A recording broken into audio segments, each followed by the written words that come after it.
anajulikana ni mchawi, anajulikana ni mtu wa aina gani, ni mwizi, ni nani, mkaribishe kanisani, kwa sababu hapa kanisani ndipo atakutana na Mungu na ndipo atapata wokovu. Bwana asifiwe sana. Haleluya. Nilisema kwamba kwa majuma haya yanafuata nitakuwa nimeshikilia haya madhabahu kwa njia ya kufundisha neno la Bwana, kwa sababu kanisa lolote lile ambalo halina msingi, jaribu linapokuja linaweza kutetemesha lile kanisa na mara moja likaanguka. Yesu alichukua muda wa kutosha wa kuweka msingi wa ufalme wa Mungu kabla hajaanza mambo mengine. Ukisoma katika kitabu cha Mathayo utaona Yesu alianza kuweka misingi, anafundisha habari ya maombi, anafundisha habari ya utoaji, anaweka msingi ili kanisa liweze kusimama juu ya msingi wa neno la Bwana. Hata nyumba, hata miungano hizi mnaonanga, mashirika na nini, kila kitu huwa kinasimamishwa na msingi. Nyumba hii nimechukua hatua ya kuweka misingi. Kwa sababu gani? Kwa sababu ningependa mwaka huu kienda kuisha na tukiingia mwaka wa 2027 nianze kuona ya kwamba kuna watu ambao walikuwa si kitu lakini sasa ni kitu. Kuna watu walikuwa hawezi kufanya huduma yoyote kanisani lakini sasa wanaweza kusimama na wakafanya. Lile la muhimu sana nitakuomba mpendwa, zingatia mafundisho.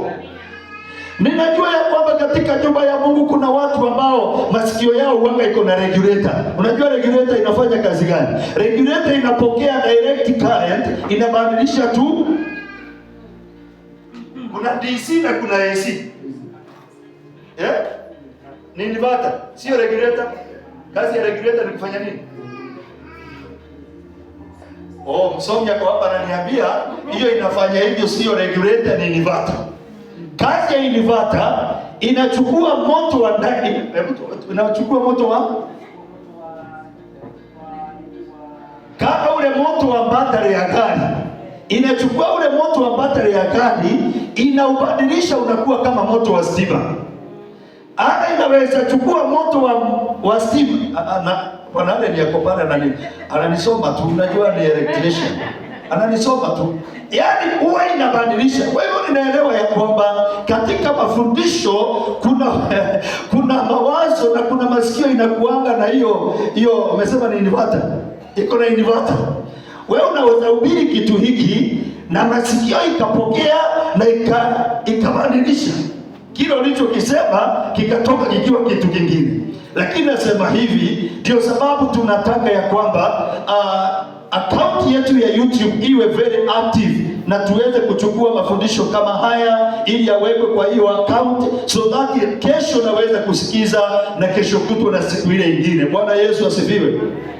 Now today I want to teach about 3 character we raise to walk with God. Tabia 3 ambazo tunainua katika maisha yetu ili tuweze kutembea na Mungu. Tabia 3, character. Na nikianza kueleza hiyo, ijapokuwa sikuwa na huo mpango, character ni tabia ambayo mtu huwa anainua ndani yake. Kwa mfano, wale watu wanavuta sigara, hakuanza kuvuta sigara akiwa anasikia kiu, hakuanza kuvuta sigara akiwa anaipenda ama ikiwa anapelekana nayo vizuri sana. Nikiwa mmoja wao, mimi nilivuta sigara zaidi ya miaka 6. Na wakati nilianza kuvuta, nilianza na shinda sana, kwa sababu unavuta ile sigara, ule moshi unakoa dakika 20 ukikoa. Kwa hivyo ni shinda, lakini kwa sababu influence ya marafiki nilikuwa lazima nijifundishe kuvuta sigara. Nikaendelea kufanya mazoezi mpaka nikajikuta nimekuwa mvutaji hodari. Hadi nikakuta nalima sonyo yangu, naweka kwa mfuko wa simiti, nafunga kabisa pale juu, ninaivuta mpaka navuna ingine. Kwa hivyo ninaelewa, ninaposema tabia ya uvutaji, ninaelewa ya kwamba kwamba ni kitu unaianza ukiwa hata si kwamba mnapendana sana na hiyo tabia, lakini kwa sababu umeamua kuwa na hiyo tabia, unaifanya mazoezi hadi inakuwa sehemu yako.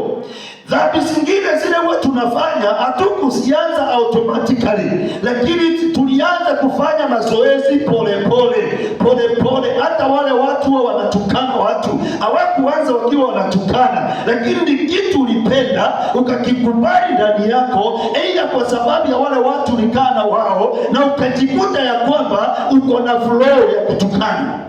Hata leo hii wako unatukana hata bila kujua, kwa sababu ni sehemu yako. Karakta ni tabia ambayo naifanyishaga mazoezi hadi inakuwa sehemu yako. Labda pengine mimi niko mbali sana, naomba uongee na huyo jirani, mwambie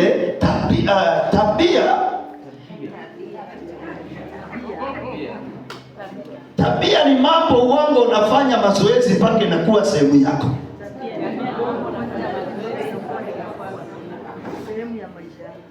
Kuna tabia hata ya kula sana. Unakuta mtu anakula. Siku moja kuna mzee mmoja nilimnunulia shamba kule Meru. Nikanunua shamba yake na ikawa sasa siku ile ninaenda tuandike agreement, niwabwagie shilingi 400,000. Sasa tukapanga tukutane kwa hoteli. Wako na vijana wake 3, na mzee na mimi, na nyama ikachomwa kilo ngapi? Kilo 3. Na mzee ako sawa. Hapa sioni mtu ambaye ako na kitu naweza peana mfano hapa. Hakuna. Kuna mtu kuna kitu naweza peana mfano hapa. Jambo la kushangaza, tulianza kula nyama vizuri sana. Tukiwa tunaendelea, nikaja kustukia mzee anakula machozi na mwagika bwana. Mzee machozi na mwagika. Mzee akamatana na nyama machozi na mwagika. Baka mimi nikaona hapa wacha nichague amani. Labda mzee anaona kama hii nyama pengine tunachukua sana. Huyu mzee anaona kama hii nyama ni kidogo. Ni tabia. Na baada ya hapo nikauliza kijana yake. Akaniambia mzee akipenda chakula huwa anakula machozi kimwagika. Na ataikula kweli. Hata kula wapendwa ni tabia. Ukijiencourage tabia ya kula. Nataka nikwambie utakula mpaka watu wakuwekee mkono uso wa kuangalia. Sijui kama umeona mtu hata kwa matanga anaenda sahani inakuja anamimina kwa pot, alafu mwingine anakuja kisafa anachukua tena. Sijui kama umeona watu wenda hiyo kwa matanga na kwa sherehe zingine. Ni tabia mtu alianza pole. Hashukuriwe Mungu kwa sababu kanisa hili lilipoanza hizo tabia za chakula zilikuwa, lakini nimezikemea, nimezihubiri hadi leo tumestarabika kanisa la Mwachabu. Hata tukifanya sherehe hapa, huwezi sikia kuna mtu alitoroka na chapati, huwezi sikia kuna mtu alitoroka na kichwa ya mbuzi, huwezi sikia malalamiko, kwa sababu ni tabia ambayo ilikuwa ikakemewa na wao wakajiona, na hiyo tabia ikaisha. Kwa hivyo tabia ni kitu ambacho unaanza pole. Sasa tuje upande wa kiungu. Kuna tabia za kiungu ambazo zinatusaidia kutembea na Mungu. Uende kawa pengine hizo tabia hatuna, lakini baada ya kuhubiriwa, baada ya kufahamu, na nimesema hivi asubuhi, nikienda Nairobi nitaenda ninunue hizi diaries nije nazo, kwa sababu nina tarajio ya kwamba niinue watu hapa ambao watakuwa strong, watu ambao watafanya huduma kesho, watu ambao watahubiri kesho, watu ambao watakuwa viongozi kesho, waweze kuandika kila kitu ambacho kinafundishwa kwa madhabahu, ili waweze kuendelea kuwa strong na kuimarika kwa sababu ya kesho. Bwana pewe sifa. Haleluya. Mambo ya Mungu yanahitaji kuyafahamu. Unaposikia ukweli fulani, ule ukweli ukiwa ndani ya moyo wako, utajitengenezea njia. Kuna nguvu ya kufahamu jambo. Kwa hivyo hata kuja kanisani ukasikia mahubiri yakihubiriwa, wewe mwenyewe ukasikia, hiyo ni achievement kubwa sana. Hata kama utatoka hapa uende ukisikia kwamba leo mchungaji amenigonga, leo mchungaji nilimwambia siku ile nyingine, mchungaji akisimama uhubiri injili ambayo hakuna mtu imemgwara, hiyo si injili, ama hayo si mafundisho. Bwana asifiwe sana. Hayo si mafundisho. Neno la Mungu, Biblia inasema linapokuja, linakuja kutuonya, linakuja kutukemea, linakuja kututia kututia moyo, linakuja kutu encourage. Neno la Mungu linapokuja lazima lipate nafasi katika maisha yako. So kile unachokisikia na kile unachokifahamu huwa kiko na nguvu sana. Wacheni niwaambie wapendwa, na kutofahamu kuna hatari, kutojua kuna hatari.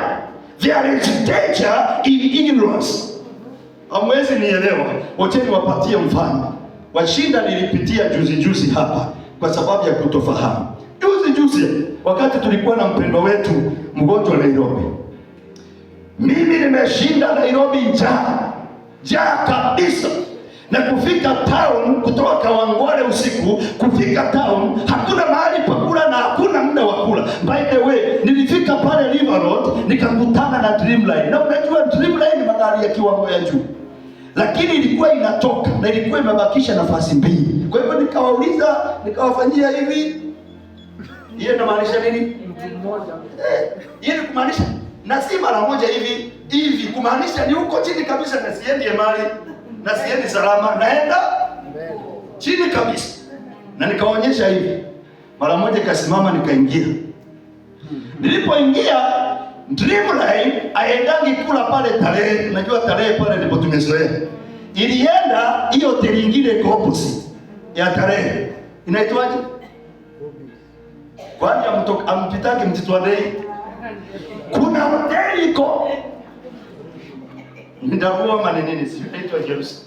Kuna kitu inaitwa. Hapo ndipo naikana zote zinasimama. Hapo ndipo magari makubwa yote Dreamline na hizo zingine zote zinasimama.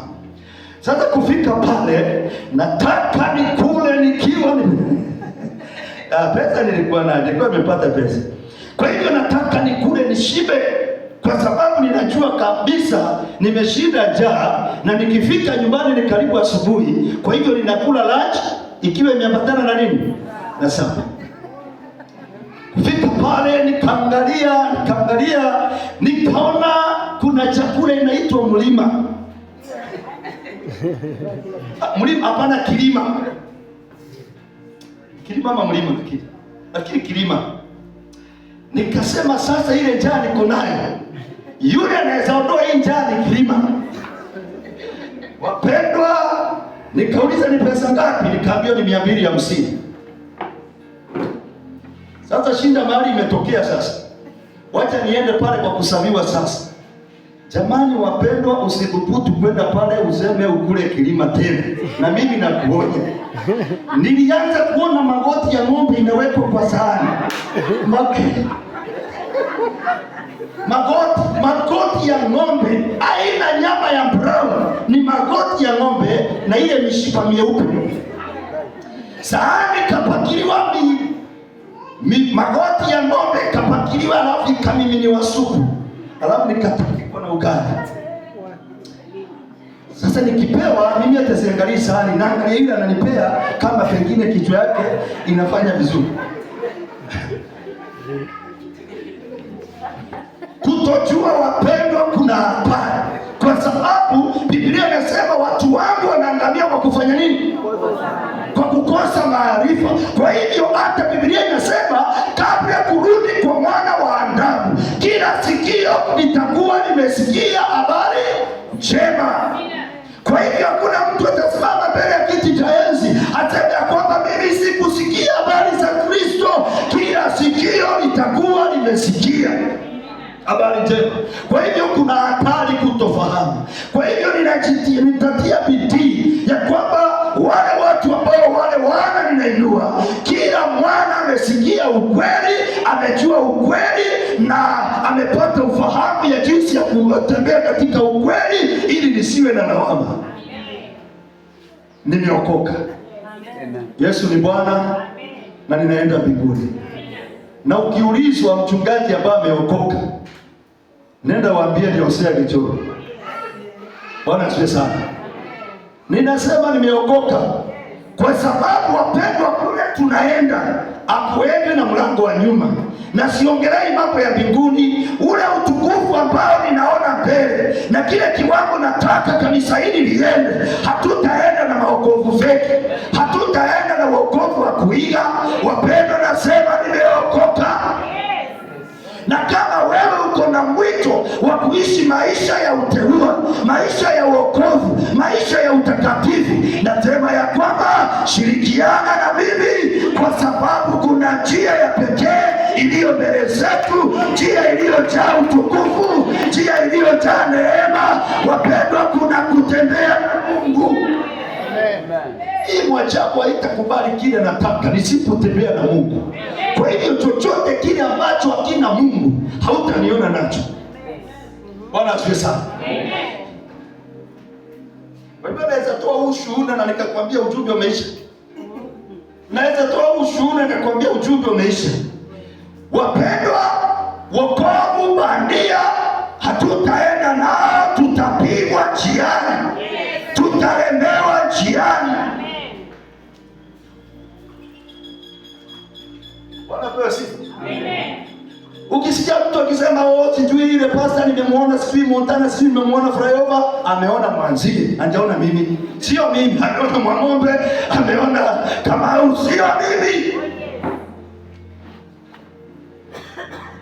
Siku hizi unaenda usiku unakuta mchungaji mahali kwa kona, sio mimi. Mimi natembea na gimu na nuru, sitembei na giza. Haleluya. Ili niweze kusaidia mbegu ambazo zimebaki katika ufalme wa Mungu, ambazo zinatoka kusonga mbele, ambazo zinataka kutenda mapenzi ya Bwana. Bwana asifiwe sana. Tuachane na hiyo ujumbe, huo ni wa siku nyingine. Lakini wapendwa, nyumba hii naomba tuwe tayari ya kwamba sasa ni wakati wa kutembea na Mungu. Yale mashambulizi nataka kufanya hii mwajabu haiwezi kufanyika na maisha ya kona kona, haiwezi kufanyika na maisha ambayo haina nguvu za Bwana, haiwezi kufanyika na maisha ambayo haina Mungu. Kama unanielewa tu nipungie mkono nitasikia vizuri. Wapendwa, kuna haja gani tukae ndani ya kanisa alafu tukufe kama wa ulimwengu? Kuna haja gani tukae katika kanisa lakini tuende bila Mungu? Nimesema asubuhi ya kwamba ukisikia kuna pepo inabisha hodi kwa mlango wa nyumba yako, ukisikia kuna pepo inakanyanga mabati ya nyumba yako, nataka nikwambie aibu kwako. Yesu alimalizana na hiyo biashara miaka 2000 iliyopita. Tuishi juu ya mapepo na mapepo yatuheshimu. Mahali Yesu alikuwa anaingia kukiwa na mapepo, yalikuwa anaanza kupiga nduru. Kwa nini yasipige nduru kwa nyumba zetu? Kwa nini yasipige nduru kwa mwajabu hii? Lazima yatapiga nduru, lazima itaachilia. Bwana asifiwe sana. Haleluya. No, wacha tuingie katika ujumbe wetu about 3 characters we raise to walk with God. Walking with God, it's not easy. Nilikuwa nasikia nikiwa na flow ya Kiingereza lakini nikakataa. Nikasema leo ni meso kwa meso, si kelele. Leo ni meso kwa meso. Wapendwa, kutembea na Mungu si kitu rahisi. Na kama unadhanianga ya kwamba unatembeanga na Mungu kila wakati, nataka nikwambie ya kwamba kutembea na Mungu si kitu rahisi. Inataka kujinyima, inataka kujiachilia, inataka kuamua, inataka kujikana. Haleluya, inataka kujikana. Ukiwa msichana ujikatae kabisa, ujinyime kabisa. Kuwe na joto za mwili, kuwe na hisia za kike, ukatae kabisa. Ukiwa kijana lazima ujinyime. Bwana asifiwe sana. Yaani kutembea na Mungu lazima ujikane, lazima ukubali kupoteza.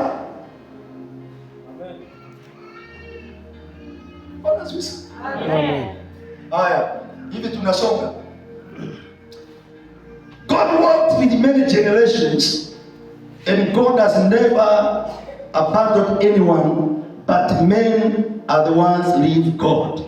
Yaani Mungu amewahi tembea na generation nyingi, amewahi tembea na kizazi vingi, lakini wapendwa, Mungu hajawahi acha mtu. Na Mungu anisamehe, nipeane mfano kidogo. Nipeane mifano miwili. Nimesema leo ni meso kwa meso. Baba yetu wa miujiza, revival na miujiza, ni mtumishi wa Mungu Pius Muhilo. Pius Muhilo watu walikuwa naponywa. Akija stadium alikuwa watu wanamiminika kuliko hata president. Siogopi, najua tuko YouTube. Hata kienda akisikia huo ujumbe ni vizuri. Lakini mtumishi wa Mungu, ile siku ambayo alisikia sauti sijui ya wapi ya kwamba anastahili agombee president, na hata wakati wanaenda kujirejista walienda na patron na msafara wa magari, ungeona washirika wake wale sijui wako position gani, vile walikuwa wanashuka magari ikienda vile kwa vile wale wa security ya president huwa inashuka. Alipotezea Mungu hapa. Mpaka leo hii mtumishi wa Mungu akapoteza hadhi yake katika nchi hii. He is the father of miracles. Niko na mzee wa kanisa ambaye sasa hivi mchungaji, aliponywa asma kwa kushika redio. Mtumishi wa Mungu hakihubiri, akashika redio akaponywa asma. Asubuhi nimesema ya kwamba Mungu aliongea na Daudi meso kwa meso. Daudi akitaka kuinquire anything from God, Mungu alikuwa anamnenea. Lakini tangu siku ambayo alienda akachukua mke wa Uria, Bathsheba, akamfanya mkewe na akaua Uria, akiwa amesema awekwe mbele ili auliwe, ili achukue mke wake. God never spoke to David again direct. Alianza kumwongelesha kupitia manabii. Praise the name of the Lord. Walking with God ni kitu inahitaji kujinyima, ni kitu inahitaji kujikana, ni kitu inahitaji azimio. Haleluya. Bwana Yesu asifiwe.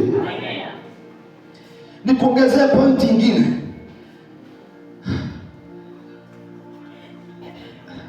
Usijalishwe na Kiingereza yangu. Najua hapa kuna wasomi. Kiingereza yangu ukisikia ni kana kwamba inaenda kama ya kimwacha, wewe unairekebisha. God and his ways is a mystery to man.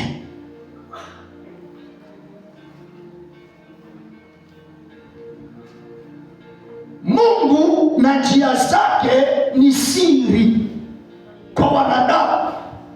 Musa alitembea na Mungu from Exodus chapter 2.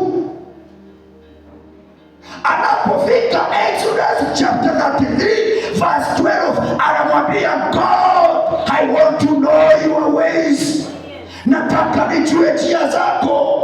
Aligojea Mungu na njia hii, akakuta Mungu anakuja na njia ingine. Akajua Mungu atakuja na njia hii, akakuta Mungu anatokea njia ingine. Wapendwa, njia za Mungu ni siri kwa mwanadamu. Naposikia mchungaji fulani akisema mimi najua njia za Mungu, ama unasikia mshirika wa kawaida tu anasimama na kusema mimi najua njia za Mungu, najua vile Mungu anafanyanga. Hebu niwapatie mfano mwingine, na hii mifano mishike vizuri sana. Biblia inasema hakuna uhusiano wa waliokufa na walio hai. Na hili andiko naona kama lilikuwa limeandikiwa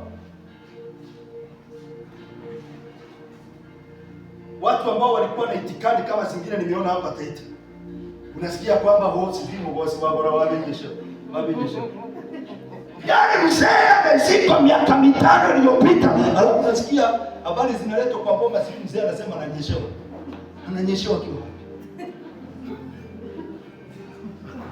Na nikasema ni ukweli, hii ni pepo. Mtu anasema ananyeshewa kiwa.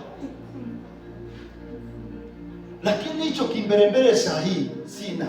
Namwambiaga Mungu, wewe unajua. Na sita encourage uhusiano waliokufa na walio hai. Sita encourage. Lakini nataka niwaulize, niwapatie mfano mmoja tu ndio mniambie ni Mungu ama ni shetani.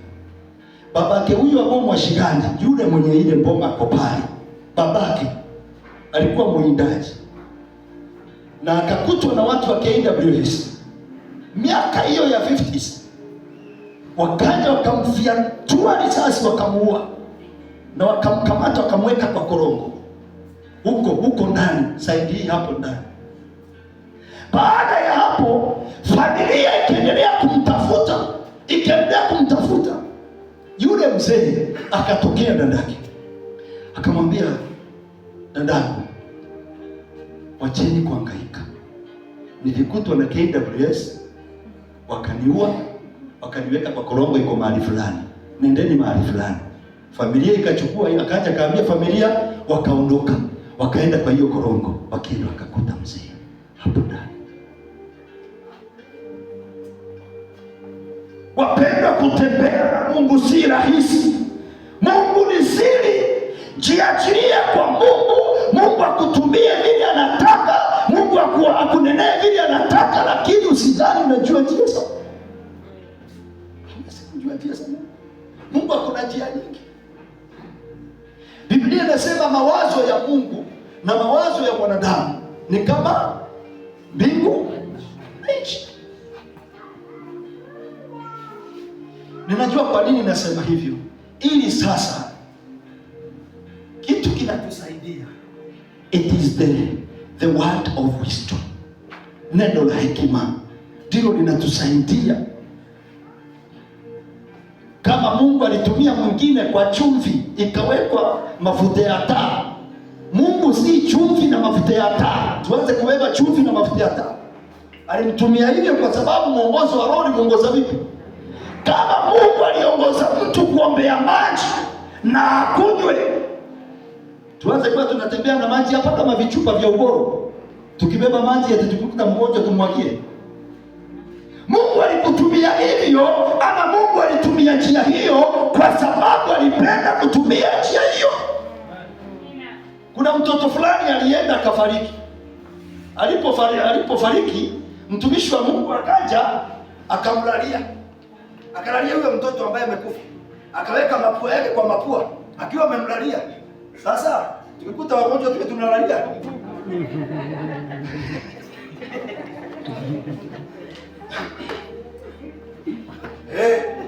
Nichague waganga hapa wale itakuwa natuma kuombea wagonjwa na wakienda walalie. Uone kama utakufa asubuhi. Uone kama utaamuka. Bwana asifiwe sana. Kwa hivyo Mungu akona njia zake wapendwa, lakini tunahitaji kumsikiza Mungu na ile njia ametuongoza nayo na kile ametunenea tushike hilo na tusonge mbele. Now, there are 3 characters. Kuna tabia 3 nataka kufundisha. Ya kwanza ni tabia ya worship. For us to walk with God, we must raise a character of worship ndani yetu. Nasema hivi, ili tuweze kutembea na Mungu lazima tuinue tabia ya kuabudu. Wapendwa, kuabudu ndio distinction ya kwamba mimi si wa shetani, mimi ni wa Mungu. When you worship God, worship is the most effective character that touches God. Yaani kuabudu ni tabia ambayo huwa inamgusa Mungu. Wakati umeinua madhabahu ndani yako ya kumwabudu Bwana, na kuna njia za kumwabudu Bwana, uende kawa sitaziongea leo hizo njia, lakini natangaza ya kwamba kuabudu Mungu ndiyo tabia ya kwanza ambayo inamgusa Mungu. Hebu tusikie.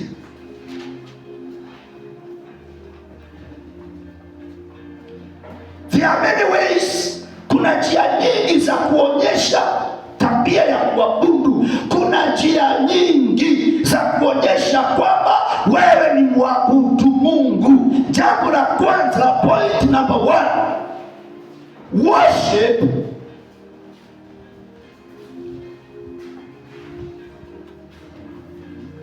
tabia moja ya kuonyesha kwamba wewe ni mwabudu Mungu, it is the fear of God.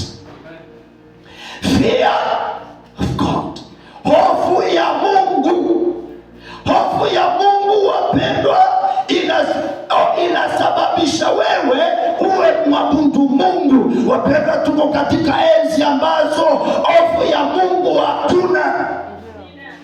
Wapendwa, hofu ya Mungu imeisha ndani ya Wakristo, na Mungu atusaidie.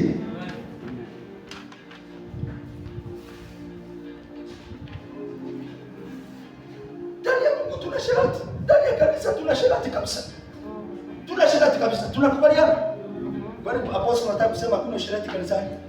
Sharati siku hizi imekuwa kama kupiga chafu mara moja. Hata inaweza kuwa breakfast ya mwimbaji kitambo aende kanisani kwa ibada ya kuabudu, na hana shida na hiyo. Wachungaji wamebebwa na tabia ya usherati. Unajua, ninaigonga kwa sababu yangu na kwa sababu yako. Amen. Ukitaka tabia fulani ikuondokee na mheshimiane, itangaze. Usherati umeingia kanisani, kwa wachungaji, kwa wazee wa kanisa, kwa waimbaji, lakini si hawa. Sasa usiulize kwa vijana. Vijana kwanza wanafika mahali wanaita dating. Yaani wanasema dating si dhambi, kwa hiyo dating unaweza enda hata silipofa kwa kijana. Hiyo ni dating. Dating imebatizwa, yani baptized sins, madhambi ambazo zimebatizwa. Yaani vijana leo hii dhambi ya usherati haionekani ni dhambi kwao. Kwani mtahama kanisa? Mtahama kanisa nikihubiri hiyo? Si twendeni na hiyo? Twendeni na hiyo. Kwa sababu my dear brethren, juzi watu watoto wadogo wameenda kula. Huyu anafanya nini hapo? Wewe unafanya nenda kwa kula, watoto wameenda kula. Nenda kwa kule. Bwana asifiwe. Nilisikia juzi ya kwamba vijana sasa hata waogopi. Ni nini waogopi? Hawaogopi ukimwi, wanaogopa mimba. Hata mimba waogopi? Wanaogopa kuisha moto. Yaani vijana hawaogopi ukimwi, hawaogopi mimba, wanaogopa simu kuisha moto. Hiyo ndio tisho kubwa.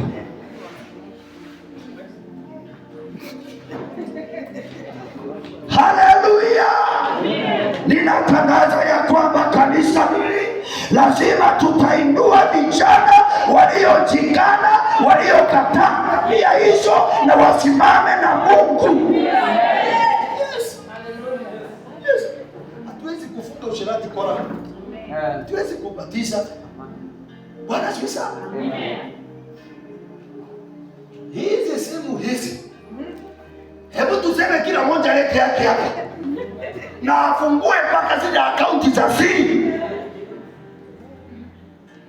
Utasikia shetani akisema hata mimi wako sasa. Unajua kuna mahali inaweza fika shetani akasema hapo msinitaje hata siko kiwango hicho. Wapendwa, kutembea na Mungu si rahisi.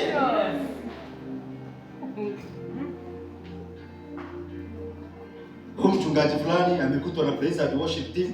Praise and worship team, wakati nguo zake zimebebwa, wakati zimeenda kukaguliwa, imekutwa hata iko na ilisi kwa kuzia. Wapendwa, ni kanisa hilo ama ni Mungiki?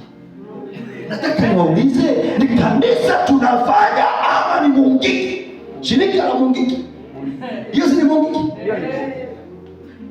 Kando na kuwa amekutwa na praise and worship, pointi ya praise and worship ikikaguliwa, imekutwa na ilisi. Kwa hivyo tunaimba hapa na ilisi.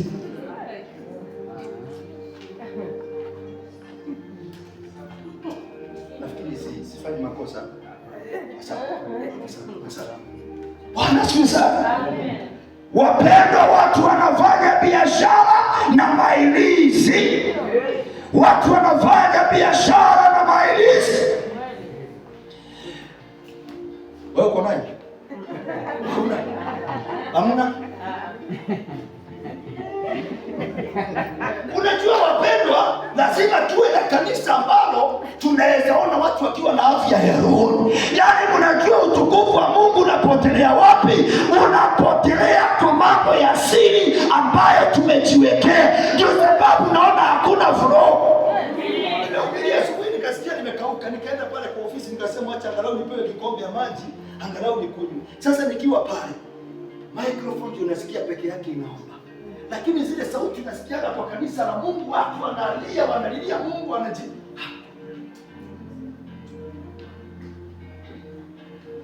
Mtu anaenda kutoa sauti, shetani anamuuliza, kwani tunaibishana hapa? Ananyamaza, anaingia baridi. Jamani wapendwa, kuna vitu ambavyo havistahili kutupata. Vitu vya Wamisri wacha visionekane kwa Israeli. Kama tunataka kutembea na baraka za Israeli, wacheni tuachane na vinyago vya Misri. Wacheni tuachane na tabia za Misri. Jamani wapendwa, mnajua vile iko na uchungu. Vile iko na uchungu wakati mzazi huko na mtoto pale nyumbani amepatwa na magonjwa haya.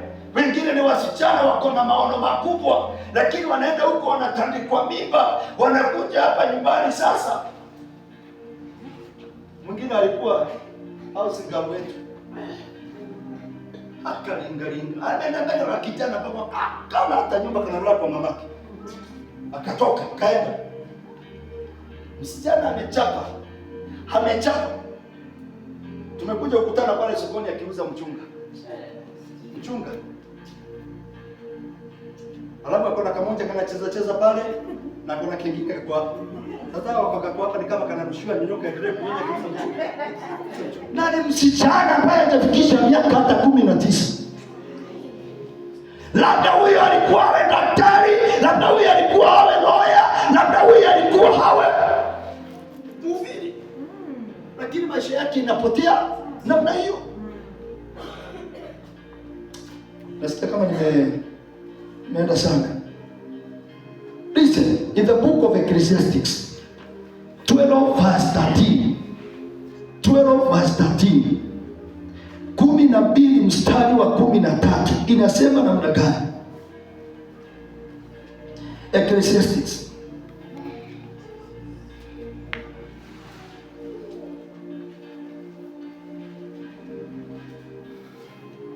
kitabu cha Mhubiri 12 mstari wa 13.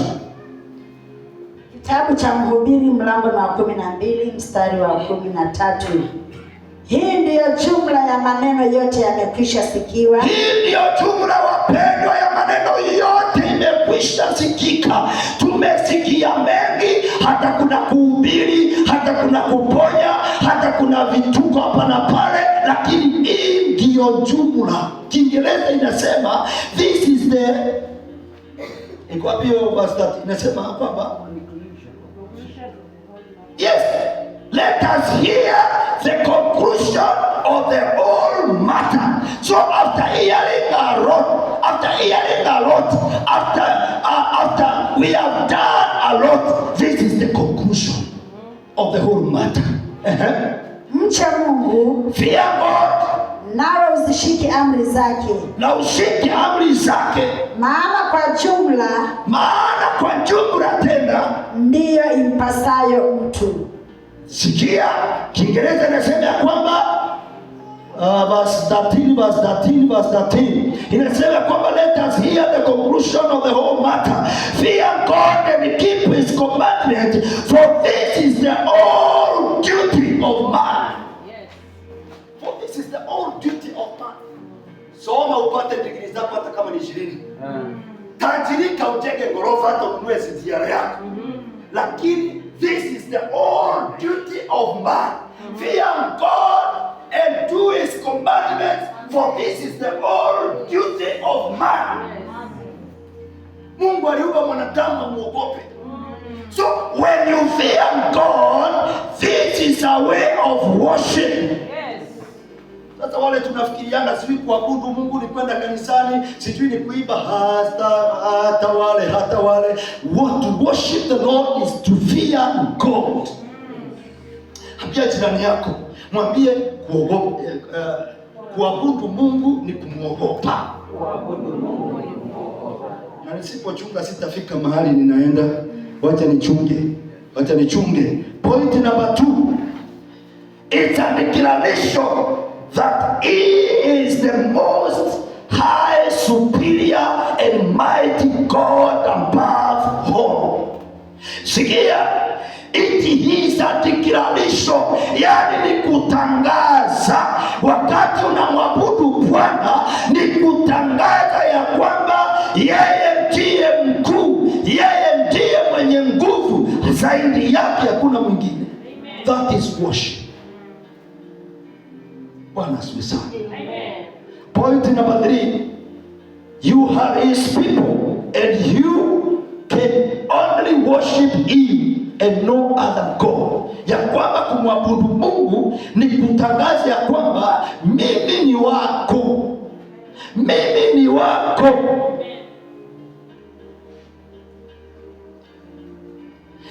Na ninaweza kukuabudu wewe peke yako, hakuna mwingine. By the way, sijui kama mnajua Mungu anachukia sanamu ambazo huwa tunajifanyia. Jambo la kwanza, chochote kile utainua juu ya Mungu, zaidi ya Mungu, ni sanamu. Hata mtoto wako ukimpenda umuinue zaidi ya Mungu, hiyo ni sanamu, umejichongea. Hata mke wako, hata mume wako, hata biashara yako, hata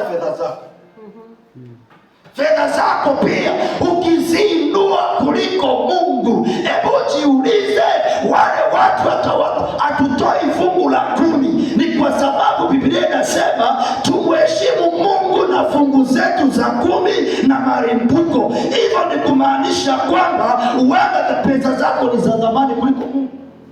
That is your idol. Hiyo ni sanamu yako. Hiyo ni sanamu yako. Hallelujah. In the book of Exodus chapter 20 verse 5, Kutoka 20 mstari wa 5. Nitajaribu kukimbia ili tumalizane, sababu sasa ninamalizia ya kwanza hapo ambapo ni worship. Tabia ya kwanza ambayo ni worship ninamalizia hapo. Kutoka mlango wa 20 mstari wa 5. Usinisujudie wala kujitumikia, kwa kuwa mimi Bwana Mungu wako ni mwenye wivu, na wapatiliza wana maovu ya baba zao hata kizazi cha 3 na cha 4 cha wanichukiao. Sikia nikwambie, wakati ambao utainua fedha zako kuliko Mungu, kama ulikuta familia yenu ikiwa imefungwa, wewe umeongeza kifungo generation zingine 4 mbele. Usitarajie kukombolewa, usitarajie kufunguliwa, usitarajie kutembea na Mungu, usitarajie kupokea baraka za Bwana, usitarajie kuwa rafiki wa Mungu kama huwezi inua Mungu kuliko fedha zako, kama huwezi inua Mungu kuliko kazi yako, kama huwezi inua Mungu kuliko mke wako, kama huwezi inua Mungu kuliko huyo your wife to be, ongao friend wako.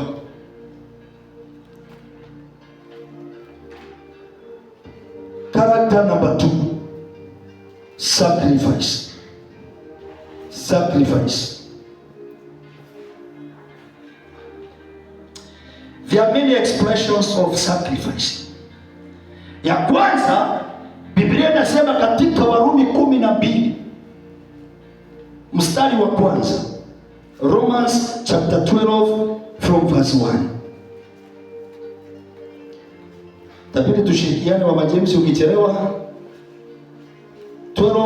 Chapter 12 Warumi 12 kuanzia mstari wa kwanza. Basi ndugu zangu nawasihi kwa huruma zake Mungu. Kwa huruma zake. Hebu Paulo amesema nawasihi, anarudi anasema kwa huruma zake Mungu, itoeni miili yenu iwe dhabihu iliyo hai, takatifu ya kumpendeza Mungu, ndiyo ibada yenu yenye maana. Ndiyo maabudu yenu yenye maana. Mwili wako ni dhabihu, mwili wako ni ibada. Bora nasikia kuhubiri. Wapendwa, miili yetu ni ibada, miili yetu ni maabudu. Ni mara ngapi tumetumia miili yetu vibaya? Ni mara ngapi tumetoa dhabihu ambazo zimekufa katika miili yetu? Sema mwili wangu ni ibada. Mwili wangu ni ibada. Sema mwili wangu ni maabudu. Now, when we give sacrifice, wakati tumetoa dhabihu kwa Bwana, ambapo tunaanza na dhabihu ya miili yetu. Wakati tumetoa dhabihu kwa Bwana, jambo la kwanza, you express love to your God. Tuachane na ingine, oh, I love you Jesus, I love you my God. Wakati tumetoa dhabihu, uanga tunamwambia Mungu, we love you. We love you my God. Wakati umetoa mwili wako kuwa dhabihu kwa Bwana, wakati umetoa sadaka, wakati umetoa sadaka ya kimawazo, wakati umetoa sadaka yako ya moyo, wakati umetoa sadaka ya pesa, unamwambia Mungu, I love you. I love you, my God. The Bible says in the book of John, chapter 3, verse 16, for God so loved the world. Kwa jinsi hii Mungu aliupenda ulimwengu. So wakati Mungu alipoupenda ulimwengu, alimwambia mwanawe, kuja hapa. Hatuwezi kaa hapa na wewe watu wakiwa wanangamia pale. Akamtoa. I feel like a preacher. Mungu akitaka kuonyesha kwamba mimi ni Mungu mwenye upendo, alimkamata mwanawe akamwambia, ninakutoa ukiwa dhabihu ili niweze kukomboa mwanadamu. Point number 1, when you give sacrifice to God, you show God how you love him. How you love him.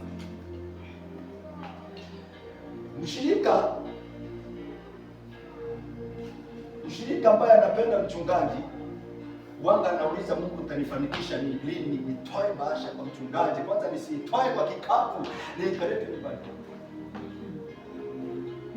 Tuliguswa na mchungaji ambaye mimi nikiwa mmoja wao, nikiona ya kwamba sina fungu la 10 Jumapili, nilikuwa natenga muda wangu kuanzia Thursday, nashinda kwa kahawa yake kulima. Nenda uliza Reverend Derek. Nenda tu muulize siku moja, huyu kijana ulikaa na yeye namna gani? Nikiona Sunday sitakuwa na fungu la 10, kuanzia Thursday mimi niko kwa kahawa yake. Nalima kwa sababu maisha yetu yalikuwa magumu sana. Najua sitapata bahasha Sunday, lakini nashinda kwa kahawa yake Thursday, Friday, Saturday ninalima. Ni fungu la 10 natoa kwa mchungaji because I love him.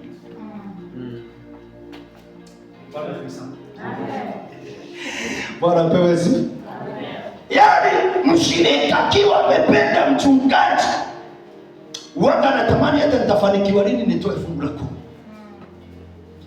Na mshirika akiwa na issue na mchungaji, kitu ya kwanza kukata wanga ni nini? Hiyo ndio inakuwa dalili.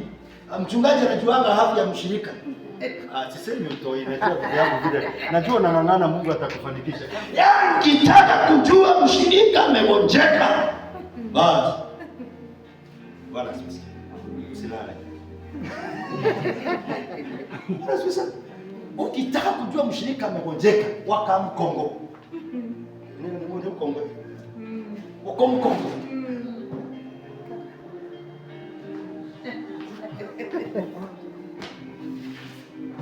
na ukitaka kujua mshirika ambaye ameokoka kabisa, ambaye kweli moyo wake uko kwa Bwana,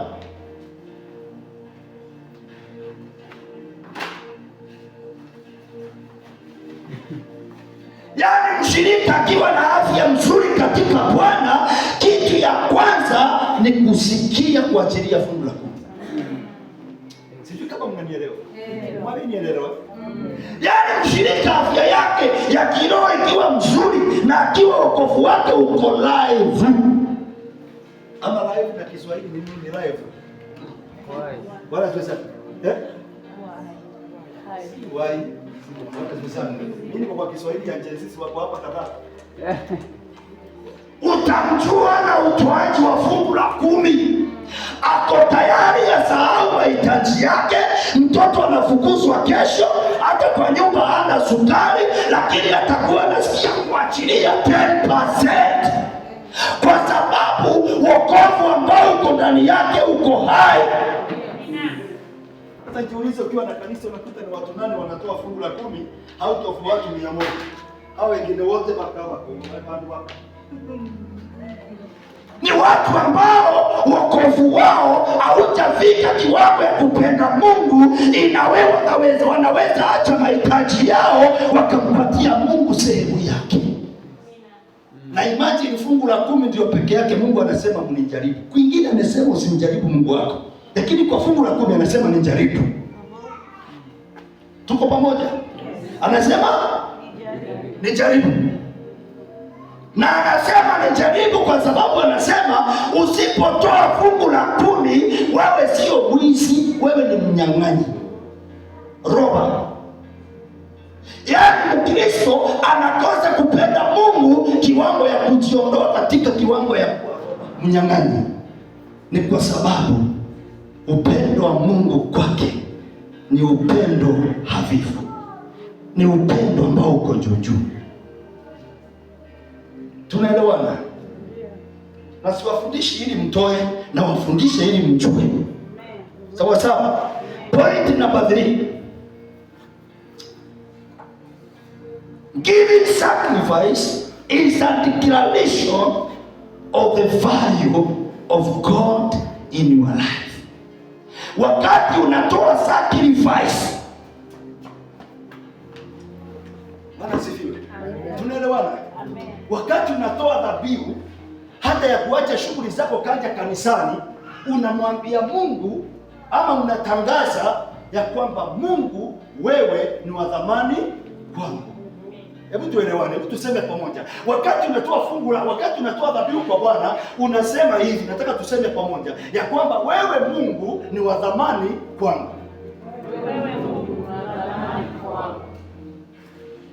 Mbona jamaa anapata msichana wa kuoa Sagara? Jamaa anaenda na miguu kilomita 15 na miguu kwa sababu ameona msichana.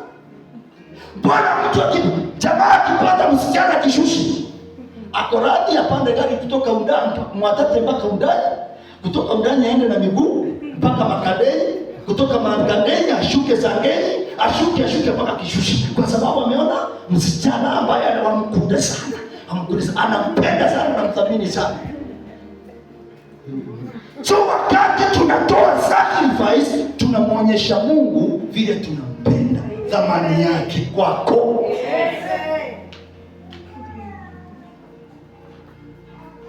Unamwonyesha Mungu thamani yake.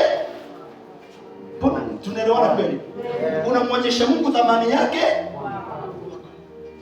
Haiwishi watu wote wangekuwa wanafanya kama wale ni vile amefanya Mwambera, unamuitaka Mwambera. Na Mwambera endelea na hiyo. Ametoka safari, akashuka hapa, akasema siende nyumbani. Mamangu si wa maana sana, watu wote si wa maana sana, wacha niende kanisani. Sasa hiyo inakuonyesha kwamba amedhamini Mungu kuliko mamake, kuliko watu wao, kuliko kazi zake, kuliko nyumba yake. Mfano mzuri. Haleluya. Amen. Ndiposa nilikuwa nataka niwasomee maandiko lakini sitawasomea. Mungu alipomwambia Abrahamu, lakini ukiandika ni Genesis chapter 4 from verse 1. Hapana, si hiyo ya Abraham, hii ni ya Kaini na Habili, ambapo walienda kutoa dhabihu. Habili anachukua dhabihu nzuri, kondoo mzuri ambaye hata hana shingo, ameshikana mabega na kichwa, anamtolea Bwana kwa sababu thamani ya Mungu kwake ilikuwa juu. Kaini naye kwa sababu hakuwa na thamani ya Mungu ndani yake, anachukua maharagwe ambayo imetoboka, anachukua maharagwe ambayo imeshuka kwa chekecheke. Hiyo ndio alikuwa anaenda kutolea Mungu. Lakini Habili anachukua kondoo ambalo limenona, kichwa kikashikana na mabega, anamtolea Mungu, kwa sababu kila mmoja alikuwa anasema, Abeli alikuwa anasema, Mungu nakupenda hivi, wewe ni wa maana kwangu hivi, vile nimetoa hiyo kondoo. Kaini naye alikuwa anasema, Mungu nakupenda hivi, umeona nimetoa maharagwe mabaya imeoza, nakupenda hivi. Ndivyo tunasema. Na kwa nafikiria roho ya Kaini na Abeli zilikufa, si ndugu zetu wa kwanza. Nani anakuambia hizo maroho zitufuati? Zinatufuata. Lakini hapa hakuna ya Kaini. Sema hapa hakuna ya Kaini. Hapa hakuna ya Kaini. Bwana apewe sifa. Another point is that God's appreciation that without him you cannot live or have better tomorrow. Yaani ni kukubali Mungu ya kwamba mimi siwezi bila wewe na kesho yangu haiwezi kuwa mzuri pasipo wewe. Point number 4. True giving express personal dedication. Utoaji ama kutoa dhabihu uzuri huwa kunaonyesha kwamba I belong to you. Sema mimi ni wako. Najua mimi ni wako. Nakupenda tena sana. Hebu ngoja hapo, naona kama mnaniweza. Roho yangu, nuru yako, nuru yako imenitoa gizani ikanipeleka wapi? Sitaogopa mabaya. Lakini napendezwa na hapo mwimbaji anasema, najua mimi ni wako. So when we sacrifice to God, huwa tunamwambia kwamba mimi ni wako na chochote nilicho nacho ni chako, ninajipeana kwako. Amen. Kuna andiko nilikuwa nisome lakini sitasoma, nione kama angalau nitamalizia hapa chini, hiyo ya mwisho imebaki. Revelation, wale wanaandika wanaweza andika. Revelation, Kai Jesus. Bali mlinipa ibada nilikuwa nimechelewa. Bwana asifiwe. Sasa hiyo mwisho mtaiacha kweli? Na vile nilikuwa nimeidhamini. Sasa hiyo ambayo nimesema ya kwamba it is dedication. Sacrificing is dedication. Ni katika Ufunuo, kitabu cha Ufunuo 12 mstari wa 11. Naomba nisome hilo andiko. Alafu niache hii nyingine. Sijui nitafanyaje na nataka nifanyaje. Bwana asifiwe sana. Amen. Ufunuo wa Yohana mlango wa 12 mstari wa 11. Nao wakamshinda kwa damu ya mwana kondoo. Nao wakamshinda shetani kwa damu ya mwana kondoo na kwa neno la ushuhuda wao. Na kwa neno la ushuhuda wao, ambao hawakupenda maisha yao. Hebu sikia, hawakupenda maisha yao hata kufa.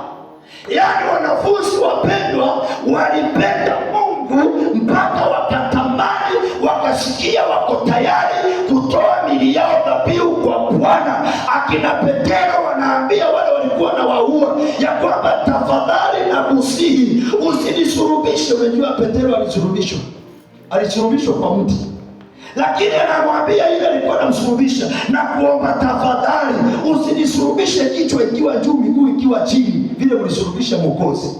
Naomba mimi unisurubishe tofauti, miguu iwe juu, kichwa iwe chini, ili nisisurubishwe kama vile Mwokozi wetu alifanya nini?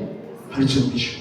Yaani wanafunzi walipenda Mungu mpaka wakawa tayari, hata kama nikifa wacha nikufe, lakini mimi ni wako, nakupenda sana sana.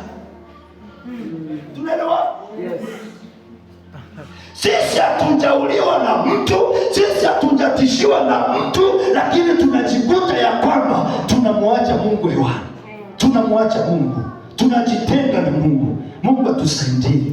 Bwana asifiwe sana. Mungu atusaidie. Mungu atusaidie sana. Naomba nyingine nisome, sijui haina haja. Hii point ya muhimu sana. Hiyo nyingine, point number 3, character number 3, it is obedient. Obedient. na imebeba mambo mengi sana, siwezi kuidonadona. Wacha niache tuisikize siku hiyo ingine. Bwana asifiwe sana. Ya kwamba tabia ya tatu itakusababisha utembee na Mungu ni utiifu. Utiifu wapendwa, utiifu umekosekana. Tutakutana next time tuongee mambo ya utiifu, ili tusikie kile Mungu anataka, ili mambo haya matatu tujipange vile tutatembea nayo. Ya kwanza ikiwa nini? Worship, kuabudu. Ya pili ikiwa sacrifice, na ya tatu ambayo tutakuja kuichambua siku hiyo nyingine Bwana akitupa nafasi ni obedience. Sema utiifu. Mungu wa mbinguni wabariki sana. Naomba kwa leo, angalia moyo wako, ni wapi ambao hujamwabudu Mungu vile angekutarajia ukamwabudu. By the way, my dear brethren, nataka wakati tunaenda kuomba jiulize, Mungu ako na sababu gani? Saa hii kansa inamaliza watu. Mungu ako na sababu gani ya kuniacha mimi? Na si eti nakula vizuri kuliko wengine, lakini aniweke nikiwa mzima. Ako na sababu gani? Lakini Mungu ako na sababu. Amekuacha na sababu ili ukamwabudu. Sema ili nikamwabudu Bwana. Mungu amekuacha, wengine wameshalala, waliokuwa na pesa, waliokuwa na kula vizuri, waliokuwa na mambo mazuri kuliko sisi tumeachwa. Tuendelee kutolea Bwana dhabihu ili atukuzwe katika maisha yetu. Naomba sasa utakaposimama, singependa kuona mtu amefunga kinywa. Mwambie Bwana, mahali sipokuabudu vizuri, naweka agano na wewe leo, nitakuabudu Bwana. Wale ambao mmesikia habari za kuabudu na simu zenu, ninajua kuna watu mnachati na wao Facebook, wanashinda kuita maindia, sijui baby, sijui nini, my tomato, kama kandamia. Nenda leo mblock. Nenda mblock. Wale wasichana mko hapa, ni hivi. Huyu haya. Kwanza nimeona Facebook sasa hivi natuwekea haya na jina yake iko hapo mbele. Usingangane. Nenda leo, hata uko radhi utoke Facebook. Yesu alisema ukiona mkono huu unakupeleka kwa jehanamu, udumvue. Ukate. Na hakuna mtu anakata mkono, ni Facebook tunasema zika. Nilo ni jamaa linashinda kukusumbua Facebook. Neno lika. Chagua ni Mungu ama ni kuitwa mbele.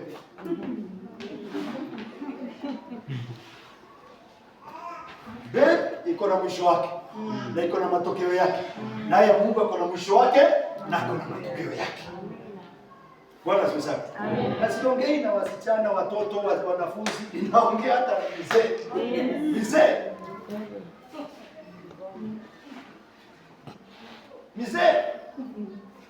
na wamama putu. Wamama